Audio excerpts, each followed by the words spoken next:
Malgré mes cheveux blancs, je suis un jeune écrivain, enfin ça fait une douzaine d'années. Une fulgurance ou quelque chose qui s'est passé, que tout d'un coup vous vous mettez à écrire, et puis vous mettez une phrase, deux phrases, trois phrases, puis vous dites tiens, et puis vous continuez, et puis voilà. Mais j'ai pas de, il n'y a pas de recette, enfin moi j'avais pas de recette pour écrire. Je lisais quand même pas mal de polars ou de thrillers, donc j'avais les trames en tête, donc c'était relativement facile à structurer. Après, il fallait trouver le sujet, l'inspiration, Alors généralement, 9 fois sur 10, vous n'entrez pas dans la ligne éditoriale de la maison d'édition. Donc ça veut dire que c'est non. Et quand il y en a un qui accepte, ben là, vous dites, ça y est, c'est le Graal. Ben, c'est mieux que quand j'ai appris que j'avais le bac, hein.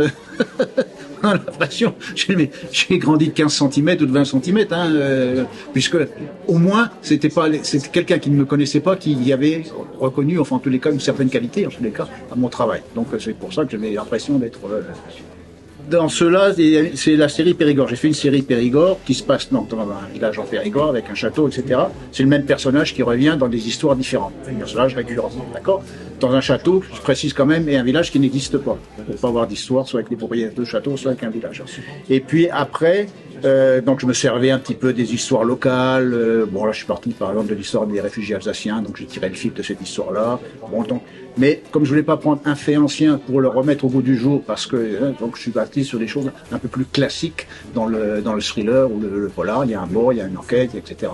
Et puis comme mes personnages étaient, bon, il se passe beaucoup de choses dans un village, mais enfin à un moment, je vais pas vous dire, le village il est maudit si vous faites toujours les mêmes choses. S'il y a que des morts dans le village, ça devient compliqué. Donc à un moment, je suis arrêté de faire cette série-là pour me consacrer à d'autres qui sont plus classiques, mais qui ne remettent pas, parce que j'avais du mal à chaque fois, mes pauvres personnages, je les ai épuisés, ils sont fatigués, donc le laisser au repos, un peu de répit, eux aussi.